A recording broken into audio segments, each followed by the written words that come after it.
It was after 1 a.m. on June 24th and early Thursday morning when the Champlain Towers South condominium collapsed.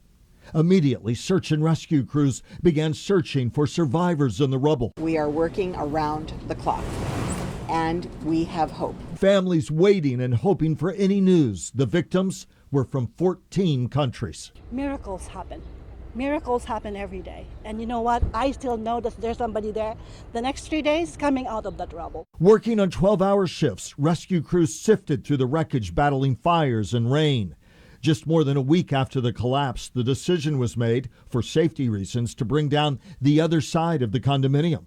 The night of July 4th, the rest of the building came down in a controlled demolition. 20 minutes later, crews were once again looking for victims and survivors. 3 days later, the mission transitioned from search and rescue to search and recovery. We made the extremely difficult decision to transition from Operation Search and Rescue to recovery.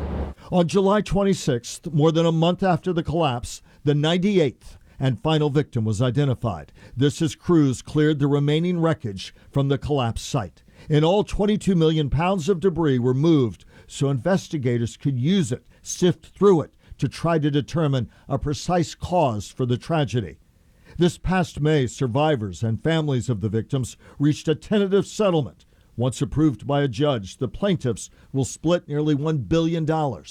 Then, on May 24th, the site was sold for $120 million to a developer from Dubai.